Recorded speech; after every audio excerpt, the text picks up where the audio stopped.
Hello everyone, आपके अपने YouTube channel राजभाषा हिंदी मंत्रा पर आप सभी का बहुत बहुत स्वागत है। आशा करती हूँ बहुत ही अच्छे होंगे, बहुत अच्छे से अपनी पढ़ाई कर रहे होंगे। आज का हमारा टॉपिक होने वाला है रासो साहित्य। हमने आदिकाल शुरू किया था जिसमें हमने जैन, सिद्ध, नाथ सारी चीज़ें हमने कर ली हैं। आज हमारा टॉपिक होने वाला है रासो काव्य, रासो साहित्य, ठीक, जिसमें हम जितनी भी चीज़ें हैं, बीसल देव, पृथ्वीराज रासो या फिर हमारा खुमान रास हो गया, ये सारी चीज़ें हम देखते हुए चलेंगे। ठीक है, पिछली वीडियोज़ अगर आपने नहीं देखी हैं तो वो आप चैनल पे जा कर के देख सकते हैं। मैंने वीडियो की प्लेलिस्ट भी बनाई है, वहाँ से आपको इजीली सभी क्लासेस मिल जाएंगी। और अभी तक अगर आपने चैनल को सब्सक्राइब नहीं किया है तो प्लीज़ चैनल को सब्सक्राइब कर लीजिए। और वीडियो थोड़ी भी हेल्पफुल लगेगी तो प्लीज़ वीडियो को लाइक करना, शेयर करना। ठीक, शुरू करते हैं बिना किसी देरी के। रासो काव्य, मैंने इसमें मैंने पहले भी बता दिया है कि आपको मैं आदिकाल, भक्तिकाल, रीतिकाल जितना भी कराने वाली हूँ। मैं आपको आचार्य रामचंद्र शुक्ल की जो पुस्तक है हिंदी साहित्य का इतिहास, डॉक्टर नकेंद्र ने जो संपादन किया है हिंदी साहित्य का इतिहास, वो बच्चन सिंह की, इन कुछ महत्वपूर्ण पुस्तकों को ध्यान में रख करके आप लोगों को ये सारे टॉपिक कराने वाली हूँ। ठीक, इसका मतलब ये हुआ कि ये सारी बुक्स से जितनी इम्पॉर्टेंट फैक्ट्स हैं, जितनी इम्पॉर्टेंट बातें कही गई हैं जिस भी ग्रंथ के लिए, ठीक है, उसके बारे में या जिस भी कवि के लिए कही गई हैं, तो वो मैं क्या करूँगी, आपको मैंने यहाँ पे वो सारी चीज़ें शामिल की हैं। ऐसा नहीं है कि मैंने किसी सिर्फ एक बुक को लेकर के ही ये पूरे नोट्स बनाए हैं। ठीक है, तो मैंने आपको पहले भी बता दिया है, मैंने 3 से 4 बुक्स को मिला करके यहाँ पे इम्पॉर्टेंट सारी चीज़ें, मैंने यहाँ पे सारे इम्पॉर्टेंट फैक्ट्स रखे हैं। ठीक है, तो आपको इधर उधर भटकने की ज़रूरत नहीं पड़ेगी, आपको सारी इम्पॉर्टेंट चीज़ें जो भी होंगी वो इसी क्लास में मिल जाएगी। ठीक है, तो बिना किसी देरी के आज की क्लास शुरू करते हैं और रासो काव्य पढ़ते हैं। तो सबसे पहले आता है हमारा, आचार्य शुक्ल ने आदिकाल के प्रकरण 3 में रासो साहित्य को स्थान दिया है। तो आचार्य रामचंद्र शुक्ल जो है, उन्होंने अपने हिंदी साहित्य के इतिहास में कुछ प्रकरणों में विभाजित किया है आदिकाल को, भक्तिकाल को, रीतिकाल को, वो कुछ प्रकरणों में विभाजित करते हैं। ठीक, तो आदिकाल का जो प्रकरण 3 है, आदिकाल जिसको वो वीरगाथा काल कहते हैं, उसका जो 3 प्रकरण है उसको उन्होंने नाम दिया है देश भाषा काव्य। अब देखिए यहाँ से, अब आप कह रहे होंगे कि प्रकरण 3 है, ये तो हमें पता चला, देश भाषा काव्य आपको नाम बताने की क्या ज़रूरत थी। तो देखिए, हमारा एक बार प्रश्न आ चुका है जिसमें रामचंद्र शुक्ल ने जो प्रकरण के हिसाब से जो विभाजित किया है वीरगाथा काल को, वहाँ से प्रश्न पूछा है कि प्रकरण 1 को क्या नाम दिया गया है, प्रकरण 2 का क्या नाम दिया गया है, प्रकरण 3 का क्या नाम दिया गया है।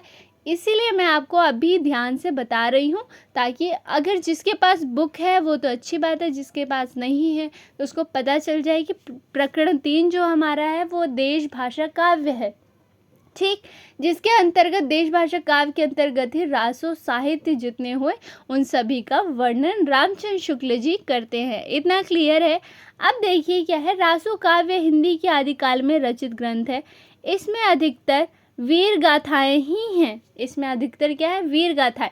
वीर गाथा से समझ रहे हैं, इसका अर्थ समझ पा रहे हैं, वीर यानी कि जो वीर के लिए प्रसिद्ध है, यानी कि जो बहादुरी के लिए प्रसिद्ध है। ठीक है, वीर गाथा से आप समझ ही रहे होंगे, बहुत ही आसान है। रास साहित्य जैन परंपरा से संबंधित है, तो रसों का संबंध अधिकांशतः वीर काव्य से, जो डिंगल एवं पिंगल शैली में लिखा गया है। अब आप आगे यहाँ पे पढ़ेंगे एक नया चीज़ जो है डिंगल पिंगल शैली। आदिकाल में आपको ये डिंगल और पिंगल शैली मिलती है। ठीक, अब देखिए क्या है, मैंने यहाँ कुछ पिछली क्लासेस में मैं आपको दिखाती हूँ। मैंने यहाँ पे जैन में आपको मैंने रास पढ़ाया था, ठीक, कि यहाँ से रासो आया। मैं अब बता दूँ कि वो रास और ये रासो अलग है ना। मैंने वहाँ आपको जब जैन साहित्य पढ़ाया था, वहाँ पे मैंने रास शब्द का वर्णन किया था। तो वो रास और ये वाले रास में क्या है, अंतर है। ये भी अंतर क्या है, ये भी मैं आपको पिछली क्लास में अच्छे से समझा चुकी हूँ। ठीक है, आई होप आपने अगर वो क्लास देखी होंगी तो आपको क्लियर होगा कि वो रास और ये रासो दोनों ही बहुत ज़मीन आसमान जितना अंतर है। ठीक है, सेम नहीं है, ये चीज़ याद रखनी है आपने। अब देखो डिंगल और पिंगल शैली क्या है। डिंगल शैली क्या है, इसमें कौन सी भाषा है, कौन सी बोलियाँ हैं। पश्चिमी राजस्थान अर्थात मारवाड़ी अपभ्रंश। पश्चिमी राजस्थानी प्लस अपभ्रंश मिलके क्या बनाती है? डिंगल। राजस्थानी वो भी पश्चिमी का अर्थ क्या हुआ? मारवाड़ी से है। और हमारी जो पूर्वी राजस्थानी है उसका अर्थ क्या हुआ? जयपुरी। ठीक है, याद रहेगा, जयपुरी और ब्रज अन्य राजस्थानी बोलियां, और उसमें ब्रज और मिला करके क्या बन जाएंगे? हमारे पिंगल शैली बनती है। कौन सी बनती है? पिंगल शैली। अब देखिए डिंगल और पिंगल भी आ चुका है, उसमें पूछा गया है डिंगल कौन सी होती है? पश्चिमी राजस्थानी और अपभ्रंश, या पश्चिमी राजस्थानी ब्रज, या पूर्वी राजस्थानी अपभ्रंश। इस तरह से प्रश्न आपसे पूछा गया है, तो आप याद रखेंगे डिंगल कैसे बनती है? पश्चिमी राजस्थानी और पश्चिमी राजस्थानी यानी कि मारवाड़ी और अपभ्रंश मिलके क्या बनती है? डिंगल शैली बनती है। ठीक है, और पिंगल क्या बन जाएगी? अन्य राजस्थान की जो बोलियां हैं वो, और ब्रज। इतना क्लियर है। अब देखिए क्या है, बीसल देव रासो में काव्य के अर्थ में रसायन शब्द बार बार आया है। बीसल देव रासो में काव्य के अर्थ में जो रसायन शब्द है ये बार बार आया है। ठीक, तो हमारी समझ में इसी रसायन शब्द से होते होते रासो हो गया। अब देखो रासो शब्द की उत्पत्ति कहाँ से हुई है? ये बहुत ही विवादित प्रश्न है, इस पर बहुत प्रश्न भी बने हैं। सभी विद्वान अलग अलग, सभी आचार्य इसका मत अपना अलग अलग देते हैं। सभी की अलग अलग बातें हैं कि कहाँ से हमारा रासो आया। कोई रासु से मानता है, कोई रसायन से मानता है, कोई रास से मानता है। तो इस तरह से कोई एक मत नहीं है कि हमारा रासो आता कहाँ से, रासो की उत्पत्ति क्या है। जैसे ही आदिकाल का कोई एक मत नहीं है, सबके अपने अपने मत है। कोई उसे वीरगाथा काल कह रहा है, कोई वीरकाल कह रहा है, कोई उसको आदिकाल कह रहा है। इसी तरह से हमारा रासो की उत्पत्ति कहाँ से हुई है उसके लिए भी कोई एक मत नहीं है, ये आपको याद रखना है। आगे देखिए कि हमारी जो रासो शब्द की उत्पत्ति कहाँ कहाँ से किस किस ने मानी है वो देखते हैं। ठीक है, अब देखिए रासो शब्द के व्युत्पत्ति संबंधी विद्वानों के मत क्या हैं। रास किसने माना है? तो रास माना है नंद दुलारे वाजपेयी ने। किसने माना है? नंद दुलारे वाजपेयी जो है रासो शब्द की उत्पत्ति रास से मानते हैं। याद रहेगा, कैसे याद कर सकते हैं? नंद रास को मानते हैं। नंद कौन कहाँ से मानते हैं? उत्पत्ति रासों की रास से मानते हैं। ठीक, वहीं पे चंद्रबली पांडे, डॉक्टर माता प्रसाद गुप्त, हजारी प्रसाद द्विवेदी रासक से मानते हैं। अब देखिए जो महत्वपूर्ण जो आचार्य हुए उनके तो सभी कथन उन्होंने क्या माना है, उनके क्या मत थे, आपको याद रखना बहुत ज़रूरी हो जाता है। तो यहाँ भी ज़रूरी है, नंद दुलारे वाजपेयी का नाम याद रखना, हजारी प्रसाद द्विवेदी का नाम याद रखना, गारसा दत्तासी का नाम याद रखना, आचार्य रामचंद्र शुक्ल। मैं ये बिल्कुल नहीं कह रही हूँ कि आप सिर्फ इनके नाम याद रखें और बाकियों को आप छोड़ दें, बिल्कुल भी नहीं, क्योंकि प्रश्न ऐसा तो नहीं है कि सिर्फ जो महत्वपूर्ण, बहुत महत्वपूर्ण आचार्य हैं उन्हीं से आए। यहाँ हरप्रसाद शास्त्री भी कम महत्वपूर्ण तो नहीं हो जाते। तो क्या करना है आपको? सबके याद रखना। देखिए रासक से माना है, रासो की उत्पत्ति चंद्रवली पांडे मानते हैं, डॉक्टर माता प्रसाद गुप्त और हजारी प्रसाद द्विवेदी। ठीक है, और वहीं से रसिक से मानते हैं नरोत्तम स्वामी। नरोत्तम स्वामी ने क्या माना है? रसिक से रासो की उत्पत्ति मानते हैं। हजारी प्रसाद द्विवेदी रासक से क्यों मानते हैं? कि उन्होंने रासो मतलब कि रासो ग्रंथ में नाट्य तत्व की प्रधानता और गीत तत्व की प्रधानता दोनों दिखती है उन्हें। ठीक है, इसलिए उन्होंने क्या माना है? रासो की उत्पत्ति रासक से मानी है। इतना क्लियर है क्या? अब देखिए क्या है, रासूय, ये प्रश्न आ चुका है और रासूय गारसा दत्तासी ऑप्शन में रखा गया था। ठीक, तो रासूय से किसने माना है? तो गारसा दत्तासी राजसूय से मानते हैं, और वहीं पर राजयश से मानते हैं रासो की उत्पत्ति हरप्रसाद शास्त्री। कौन मानता है? हरप्रसाद शास्त्री मानते हैं। और रसायन से रामचंद्र शुक्ल जी मानते हैं। रसायन से कौन मानता है? आचार्य रामचंद्र शुक्ल। जहाँ ये जो मत है ये भी रामचंद्र शुक्ल जी का ही है कि बीसल देव रासो में काव्य के अर्थ में रसायन शब्द बार बार आया है, तो हमारी समझ में इसी रसायन शब्द से होते होते रासो हो गया। ये मत किसका है? रामचंद्र शुक्ल का है। पेपर की दृष्टि से महत्वपूर्ण है, ध्यान में देख के चलना है। ठीक, अब देखिए क्या है, रहस्य। रहस्य से किसने माना है? तो वो मानते हैं कविराज श्यामल दास। किसने माना है? कविराज श्यामल दास। आपको याद रखना है। दोबारा से एक बार मैं ये रेज कर देती हूँ और दोबारा से देखते हुए चलेंगे। राज से रासों की उत्पत्ति किसने मानी है? नंदुलारे वाजपेयी। ठीक। हजारी प्रसाद द्विवेदी, माता प्रसाद गुप्त, चंद्रबली पांडे ने माना है रासक से, और वहीं पे नरोत्तम स्वामी रसिक से मानते हैं। रासक रसिक अंतर ध्यान में देख के चलना है, कंफ्यूज नहीं होना है। यहाँ कंफ्यूज होते हैं, बहुत कंफ्यूजन होती है, याद में रखना है। ठीक है। राजसूय से गारसादा दासी मानते हैं। हरप्रसाद शास्त्री ने राजयश से माना है। आचार्य रामचंद्र शुक्ल जो महत्वपूर्ण है वो मानते हैं रसायन से। कहाँ से मानते हैं? तो वो मानते हैं रसायन से। ठीक है, याद रहेगा क्या? रहस्य से मानते हैं कविराज श्यामल दास। कौन मानता है? कविराज श्यामल दास। कहाँ से मानते हैं? रहस्य से रासों की उत्पत्ति मानी जाती है। इतना क्लियर है? इतने में कोई डाउट तो नहीं है, याद भी हो गया होगा। अब देखिए, अब क्या प्रश्न ये बनता है, क्या रासों की उत्पत्ति सिर्फ इतने ही, इसके लिए क्या सिर्फ इतने ही मत है? तो नहीं। देखो, जितना पढ़ोगे, जितनी किताबें खोजोगे, वहाँ अलग अलग चीज़ें आपको मिलेंगी। मैंने आपको पहले बताया, ये कुछ पुस्तक से जहाँ से मिली हैं, जो इम्पोर्टेंट हो जाते हैं आचार्य, उनका जहाँ जहाँ से मुझे मिला मैंने यहाँ लिख दिया। ठीक है। अब आपको, अगर आप कोई और पुस्तक पढ़ते हो, वहाँ से रासों की उत्पत्ति किसी ने कहीं से मानी है, तो अब आप क्या सोचेंगे कि गलत है, क्या गलत पढ़ाया था? तो बिल्कुल नहीं। उसको भी आपको क्या करना है? नोट कर लेना है, ताकि आगे आप किसी और बाद में असिस्टेंट प्रोफेसर की एग्ज़ाम देते हैं या किसी भी एग्ज़ाम देते हैं, अगर वहाँ आने के चांसेस हो तो आपको प्रॉब्लम नहीं होगी चीज़ें खोजने में। ठीक है। अब देखिए क्या है, डिंगल और पिंगल साहित्यिक राजस्थानी के दो प्रकार है। साहित्यिक राजस्थानी के दो प्रकार क्या है? डिंगल शैली और पिंगल शैली। डिंगल और पिंगल मैंने आपको इसका मतलब बता दिया है, कहाँ से आती है, डिंगल कैसे, पिंगल कौन सी। ठीक। पिंगल डिंगल में कंफ्यूज नहीं होना है। ओके। अब देखिए क्या है, डिंगल पश्चिमी राजस्थानी का साहित्यिक रूप है। डिंगल पश्चिमी, पूर्वी पश्चिमी में कंफ्यूजन होती है, ध्यान में देके चलिए। ठीक है। पूर्वी पश्चिमी में आपको कंफ्यूज नहीं होना है। मैं आपको बता रही हूँ आप कहाँ कंफ्यूज होंगे, पहले ही वार्निंग दे रही हूँ, वार्न कर रही हूँ कि यहाँ आप थोड़ा सा ज़्यादा ध्यान दीजिए, आप कंफ्यूज हो सकते हैं। ठीक है। जो अपभ्रंश के साथ, किसके साथ? अपभ्रंश, ब्रज नहीं, अपभ्रंश। ठीक। नई मिलकर नई भाषा शैली का निर्माण करता है। डिंगल क्या है?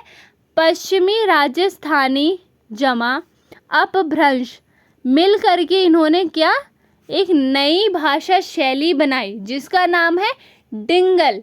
क्या नाम है? डिंगल। और वहीं पर पूर्वी और राजस्थानी मिलके क्या बनाती हैं? एक मिनट, पूर्वी राजस्थानी, क्या लिखा मैंने? एक सेकंड, रुक जाओ बस एक सेकंड। पूर्वी राजस्थानी एक साथ आएगा ना, मैंने अलग अलग लिख दिया। चल देखिए, पूर्वी राजस्थानी और ब्रज, क्या ब्रज मिलके क्या बनाती है? पिंगल। पश्चिमी राजस्थानी और अपभ्रंश मिलके बनेंगे डिंगल, नई भाषा शैली। ठीक।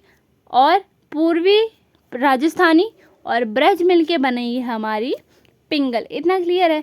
जबकि पिंगल पूर्वी राजस्थानी और ब्रज का संयुक्त भाषा शैली का रूप है। मैंने अभी आपको समझा दिया है, इतना क्लियर है। आई होप इतनी चीज़ें आपको क्लियर होंगी। अगर आपको कोई भी प्रॉब्लम होती है, समझाने के तरीके में कोई भी डाउट होता है, आपको लगता है कि इस तरह से मैं समझाऊं तो आपको ज़्यादा समझ आएगा, तो आप मुझे कमेंट में बता सकते हैं कि आप ये वाली टेक्निक यूज़ करो, आप ऐसे पढ़ाओ तो हमें ज़्यादा समझ आएगा। ठीक है। आगे देखिए क्या है, रासो काव्य में जो प्रबंध एवं वीर गीत लिखे जाते थे उन्हें इस समय बैलेट्स कहते हैं। मोस्ट इम्पॉर्टेंट आ सकता है प्रश्न। बैलेट्स क्या होता है? रासो काव्य में जो प्रबंध और वीर गीत लिखे जाते थे, कौन से वीर गीत लिखे जाते थे, उन्हें इस समय बैलेट्स कहते हैं। बैलेट्स क्या हो सकता है? प्रश्न बिल्कुल बन सकता है। ठीक है, तो थोड़े ही ध्यान में देके चलना है। प्रथम प्रबंध रासो काव्य खुमाण रासो को मानते हैं। प्रथम प्रबंध रासो काव्य किसे मानते हैं? खुमाण रासो को, जिसका समय क्या है? नवी शती है। क्या है? नवी शती। इतना क्लियर है? आगे देखिए क्या है, अब हम बढ़ते हैं हमारे बीसल देव रासो के बारे में।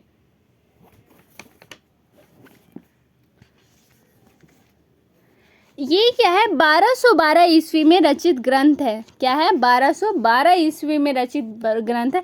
इसके बारे में रामचंद्र शुक्ल जी क्या लिखते हैं, 1212 अर्थात 12 से बहोत्तरा लिखते हैं, 12 से बहोत्तरा। इनकी एक पंक्ति है, बीसल देव रासों में एक पंक्ति मिलती है रामचंद्र शुक्ल जी की, जिसके बारे में जिसका जो है ये रचना है जो वहाँ से उनको मिलता है। वो पंक्ति मैं आपको सुना देती हूँ, मैंने यहाँ लगाया नहीं, आप सुन लीजिए एक बार, ठीक है, और याद रखने की कोशिश करना। 12 से बहोत्तरा मझारी, जैठ बदी नवमी बुधवारी। ठीक समझ आ रहा है, जैठ बदी नवमी बुधवारी। नाल रसायन आरंभई, शारदा टूटी ब्रह्म कुमारी। ठीक है, 1272 का स्पष्ट अर्थ है 1212, और 72, ये 72 शब्द बरहोत्तर या द्वादशोत्तर का रूपांतर है। ये रामचंद्र शुक्ल जी अपनी पुस्तक में लिख रहे हैं, तो ये थोड़ा ध्यान देके चलना। अतः 1272 का अर्थ हुआ है द्वादशोत्तर, 1200 अर्थात 1212 है, 1212 माना है रस। ठीक है, क्या ज्येष्ठ और क्या कहा था, बड़ी नवमी ना, बड़ी नवमी बुधवार, नवमी बुधवार ही पड़ता है। ठीक है, ये याद रखना आपको। समय देखिए, अगर रामचंद्र शुक्ल की पुस्तक में जो पंक्ति दी जाती हैं या जो पंक्ति उन्होंने बहुत ज़्यादा एक्सप्लेन की होती हैं, तो प्लीज़ उनको ध्यान में देख के चला करिए, क्योंकि वहाँ से प्रश्न बनने के 101% चांस होता है कि रामचंद्र शुक्ल ने अगर कोई पंक्ति बहुत एक्सप्लेन की है, ठीक है, तो वहाँ से प्रश्न बनेगा ही बनेगा। ओके, इतनी बात समझ आ गई। तो मैंने आपको इनके जन्म के बारे में जो महत्वपूर्ण पंक्ति थी जो मुझे रामचंद्र शुक्ल की पुस्तक से मिली थी, वो मैंने आपको यहाँ पे एक्सप्लेन कर दी। ठीक है, इतना समझ आ गया, इतने में कोई प्रॉब्लम नहीं है। अब चलिए इसको क्लियर करके आगे बढ़ते हैं। देखिए क्या है, 1212 ईस्वी में रचित ग्रंथ, जिसके लेखक कौन है, नरपति नाल। बीसल देव के कौन है, नरपति नाल है। ठीक है, यह एक गेय मुक्तक काव्य है। क्या है, गेय मुक्तक काव्य है, याद रखना है, गेय मुक्तक। बीसल देव रासों का प्रमुख रस श्रृंगार रस है। प्रमुख रस, प्रमुख छंद, दोनों चीज़ें पूछी जाती हैं। इसमें रस के बारे में दिया है तो आप रस याद रखेंगे। ठीक है, समझ रहे हैं, आप क्या करेंगे, यहाँ रस याद रखेंगे। प्रमुख रस क्या है, तो वो है हमारा श्रृंगार रस है। पूछा जा सकता है कि बीसल देव रासों का प्रमुख रस क्या है, तो बीसल देव रासों का प्रमुख रस आ जाता है हमारा श्रृंगार रस। हिंदी का पहला 12 मासा वर्णन बीसल देव रासों में मिलता है, जिसका प्रारंभ कार्तिक मास से शुरू होता है। बहुत महत्वपूर्ण कथन है, प्लीज़ इसको याद रखिएगा। ठीक, 4 भागों में विभाजित है। बीसल देव रासों कितने भागों में विभाजित है, तो ये 4 भागों में विभाजित है, जिसकी नायिका राजमती और नायक विग्रहराज चतुर्थ हैं। अब यहाँ पे एक फैक्ट ये है कि रामचंद्र शुक्ल के अनुसार कौन है, नायक कौन है, तो विग्रहराज चतुर्थ है।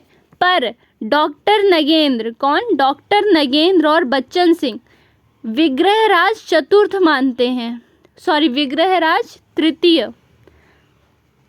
दोबारा सुननी है, देखिए, बीसल देव रासों के जो नायक हैं विग्रहराज चतुर्थ माना है। किसको माना है, किसने माना है, रामचंद्र शुक्ल जी बीसल देव रासों के नायक विग्रहराज चतुर्थ को मानते। चतुर्थ यानी इनसे पहले 3 राजा हो चुके थे। ठीक, पर वहीं पर डॉक्टर नगेंद्र और बच्चन सिंह विग्रहराज तृतीय यानी तीसरे राजा को इस बीसल देव रासों का नायक मान रहे हैं। अब समझ आ गई चीज़, अब क्लियर है इतना। आगे देखिए क्या है, जो इसके 4 खंड में विभाजित है। सबसे पहले खंड में क्या होता है, बीसल देव का राजमती से विवाह होता है।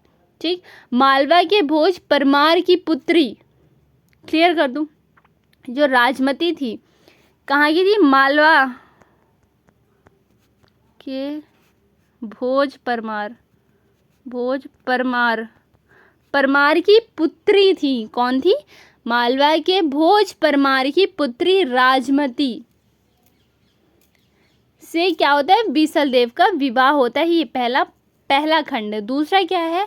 बीसल देव का राजमती से रूठकर उड़ीसा की ओर प्रस्थान करना। प्रश्न पूछा जा सकता है कि जो बीसल देव के नायक हैं विग्रहराज चतुर्थ, देखिए चतुर्थ रामचंद्र शुक्ल ने माना है तो चतुर्थ ज़्यादा महत्वपूर्ण होता है। तृतीय डॉक्टर नगेंद्र और बच्चन सिंह मानते हैं। हो सकता है अगर उसको पूछना होगा तो आपसे नाम दे के पूछेगा कि बच्चन सिंह ने बीसल देव के नायक को किसको माना है? विग्रहराज द्वितीय, तृतीय, प्रथम, चतुर्थ। तो हो सकता है इस तरह से प्रश्न आ जाए, पर नॉर्मली रामचंद्र शुक्ल की बुक बहुत ज़्यादा इम्पॉर्टेंट होती है, हिंदी साहित्य का इतिहास। तो वहाँ से क्या है कि ज़्यादा फैक्ट्स वहाँ से उठाए जाते हैं, तो आंसर में भी आपके उनको ज़्यादा माना जाएगा। ठीक है, जो रामचंद्र शुक्ल के अनुसार है।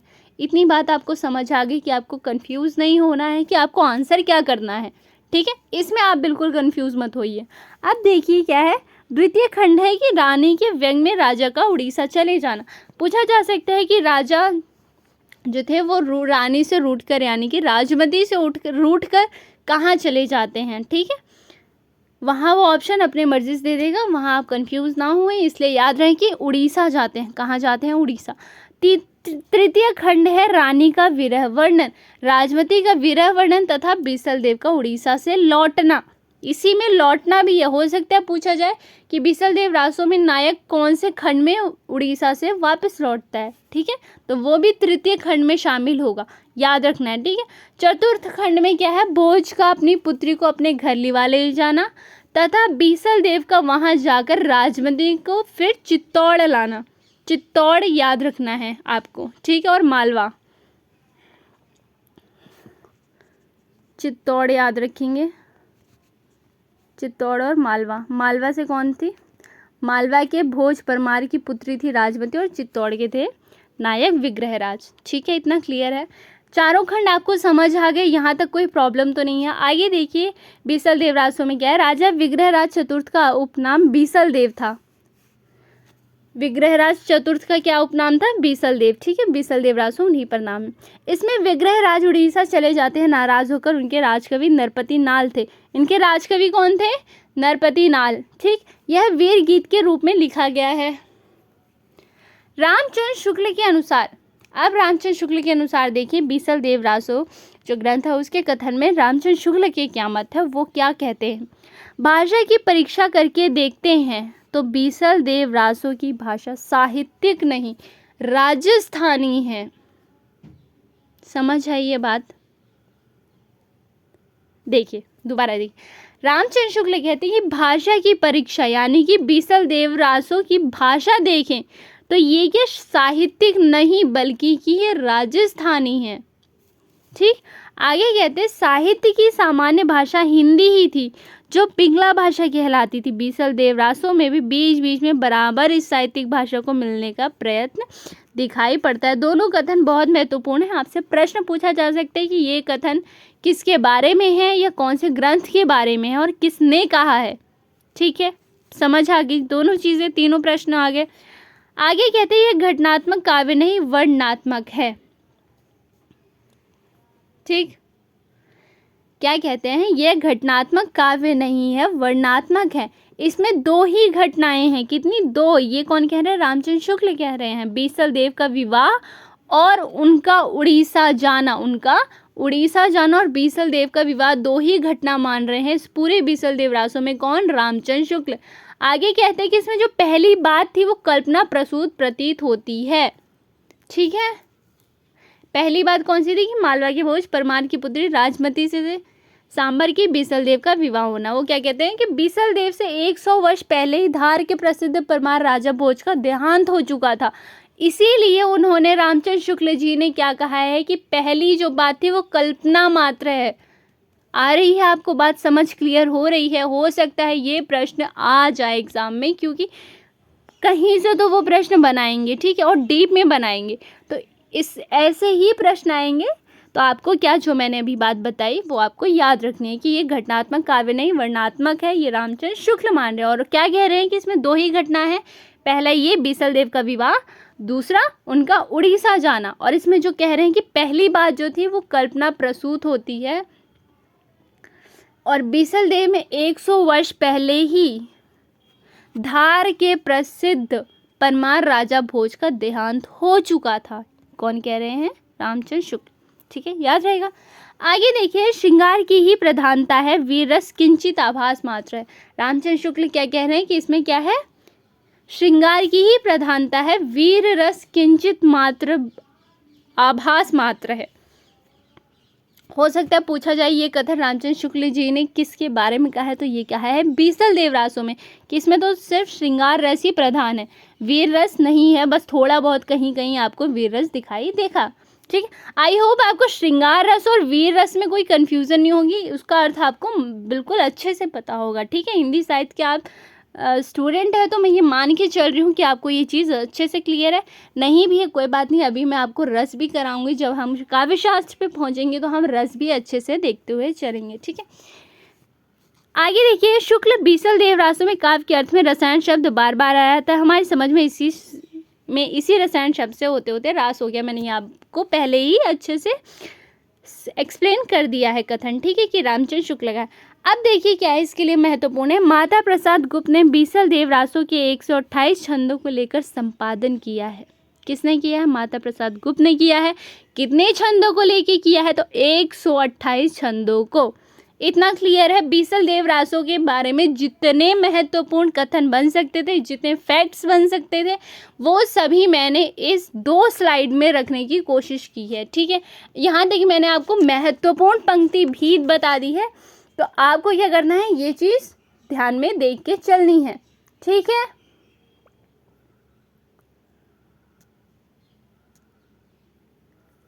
अब एक बात और है, मैं थोड़ा सा देख रही थी तो मुझे एक और कथन मिलता है रामचंद्र शुक्ल जी का, वो भी एक बार मैं इसको साफ करके मैं आपको मतलब कि ऐसे वर्बली बता देती हूँ। ठीक है, आप थोड़ा सा ध्यान से सुनिएगा। कहते हैं अपभ्रंश के योग से वही डिंगल पिंगल जो मैंने आपको एक्सप्लेन किया है, उसी के बारे में रामचंद्र शुक्ल जी उनका क्या मत है वो ध्यान से सुनिए। मतलब कि समझा तो मैंने आपको दिया, डिंगल पिंगल क्या, कौन सी शैली थी, कैसे आई, ठीक है, कैसे उत्पत्ति हुई उसकी।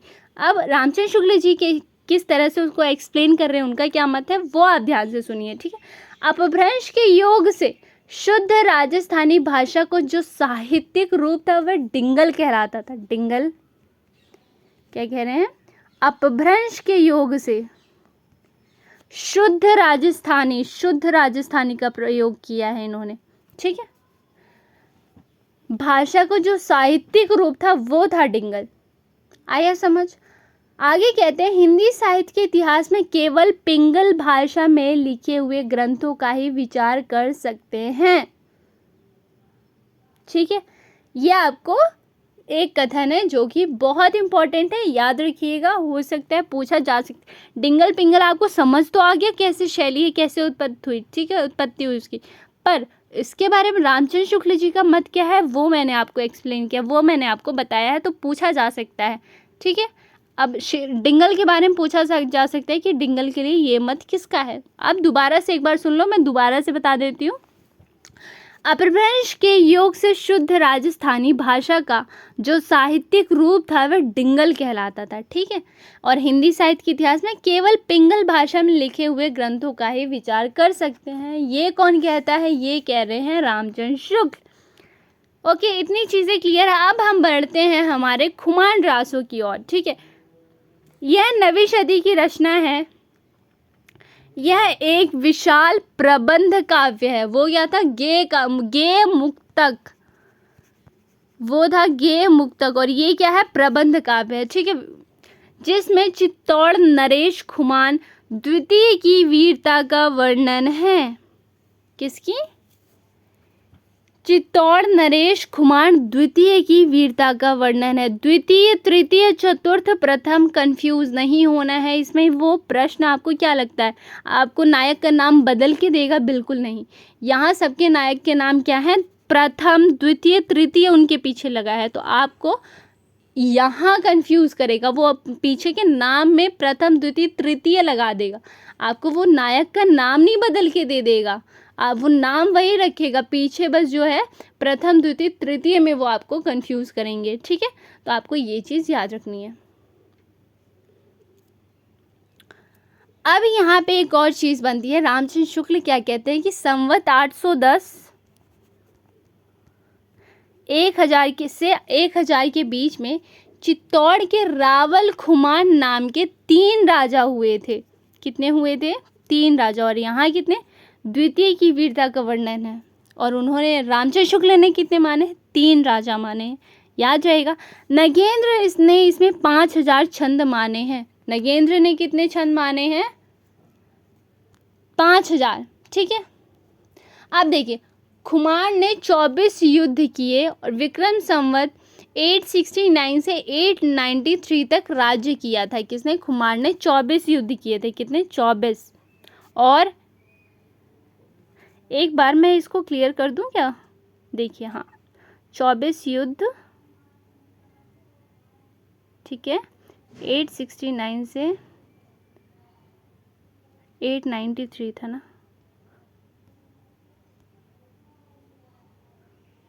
893, ठीक है, 893 तक राज किया था। किसने? खुमान ने। ठीक, अब देखिए रामचंद्र शुक्ल के बारे में, खुमान रासो के लिए एक महत्वपूर्ण बात कहते हैं। क्या कहते हैं? सुन लीजिए। कहते हैं, यह समस्त वर्णन दलपति विजय नामक किसी कवि के रचित खुमान रासो के आधार पर लिखा गया जान पड़ता है। इस समय खुमान रासो की जो प्रति प्राप्त है वह अपूर्ण है। उसमें महाराणा प्रताप सिंह तक का वर्णन है। क्या कह रहे हैं कि इस समय ये जो मैंने ये सारी बताया, 24 युद्ध, ये सब, या ये कि वो तृतीय 3 राजा हुए, ये सारी बातें क्या कह रहे हैं वो, कि ये सब समस्त वर्णन जो है वो दलपति विजय नामक किसी कवि के रचित खुमान रासो के आधार पर लिखा गया जान पड़ता है। ठीक है, इस समय खुमान रासो की जो प्रति प्राप्त है वह अपूर्ण है। पूछा जा सकता है कि ये कथन किसका है, तो ये कथन किसका है? तो ये कथन है खुमान रासो का। ठीक है, याद रहेगा क्या? अब देखिए क्या है, इसके और कुछ हैं चीज़ें आपको मैं बता दूं, ऐसे वर्बली ही बता देती हूँ। ठीक है, आगे है, रामचंद्र शुक्ल कहते हैं, यदि किसी खुमान से अलमामू